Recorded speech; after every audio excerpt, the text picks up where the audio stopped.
কেমন আছেন আপনারা সবাই? আলহামদুলিল্লাহ, আল্লাহর অশেষ রহমতে আমি ভালো আছি। প্রতিদিনের মতো আবারও হাজির হয়েছি নতুন একটি রেসিপি নিয়ে। আশা করি ভালো লাগবে, না টেনে পুরো রেসিপি দেখবেন। আজকে আমি রান্না করব কাঁকরোল দিয়ে মাছের ঝোল। আশা করে রেসিপিটি অনেক ভালো লাগবে, না টেনে পুরো রেসিপি দেখবেন। আজকে আমি কাঁকরোল দিয়ে রুই মাছের ঝোল করব, সঙ্গে দিব কাঁঠালের বিচি।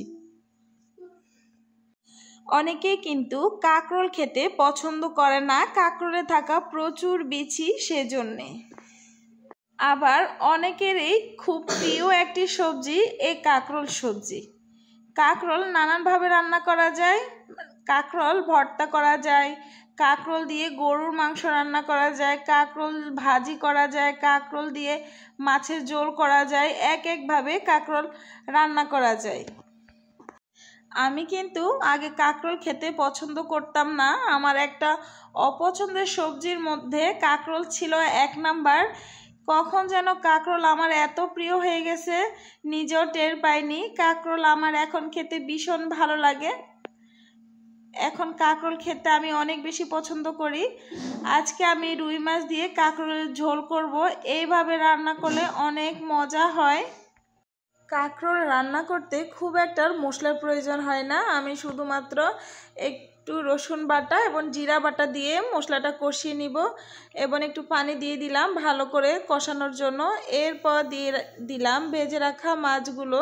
পুকুর কিংবা নদীর তরতাজা মাছ দিয়ে কাঁকরোল রান্না করলে অনেক বেশি মজার হয়। এছাড়া ইলিশ মাছ দিয়ে রান্না করলে তো একদম জমে ক্ষীর, এত মজা হয়। এইবার আমি মাছগুলো ভালো করে কষিয়ে নেব। ঢাকনা দিয়ে ঢেকে কিছুক্ষণ ভালো করে মাছগুলো কষিয়ে নেব। মাছগুলো প্রায় কষানো শেষ। আমি এখন মাছগুলো একে একে তুলে নেব।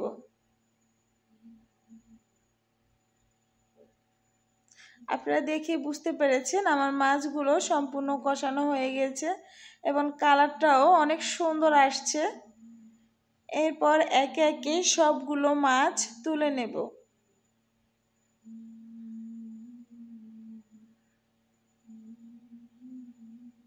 মাছগুলো সম্পূর্ণ তুলে নেওয়া হয়ে গেলে আমি এখানে দিয়ে দিব কাঁঠালের বিচি।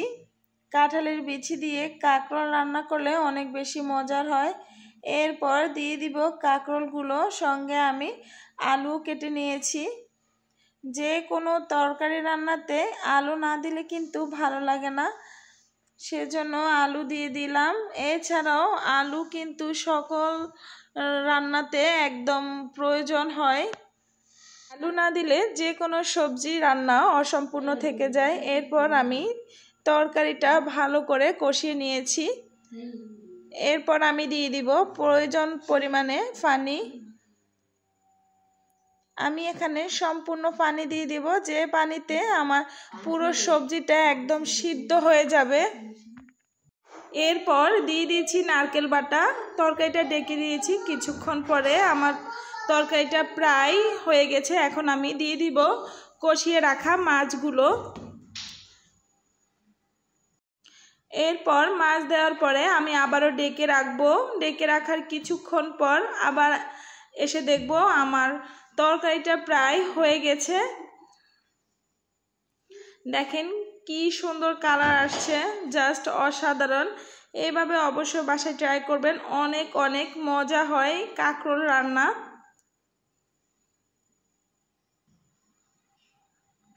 আমার রেসিপিটি যদি আপনাদের কাছে ভালো লাগে তাহলে অবশ্যই আমার ভিডিওটি দেখার আগে একটি লাইক দিয়ে শুরু করবেন এবং আমার চ্যানেলে নতুন হয়ে থাকলে আমার চ্যানেলটি সাবস্ক্রাইব করে আমার পাশে থাকবেন। আমার অনেক আপুরা অনেক সুন্দর সুন্দর রেসিপি শেয়ার করে, আমার কাছে অনেক বেশি ভালো লাগে। প্রতিনিয়ত আমি আপুদের কাছ থেকে শিখছি এবং আপুদের ভিডিওটি ফুল ওয়াচ করার চেষ্টা করি। মাঝে মধ্যে হয়তো সময় না থাকলেও আমি ভিডিওটি চালিয়ে রাখি, আমি আমার কাজ করি, তারপরও ফুল ওয়াচ করার চেষ্টা করি। অবশ্যই আমরা একে অপরের পাশে থাকবো, একে অপরকে সাহায্য করব, নতুবা আমরা কখনো আমাদের লক্ষ্যে পৌঁছাতে পারবো না। তাই সবাই ভালো থাকবেন, সুস্থ থাকবেন। আল্লাহ হাফেজ।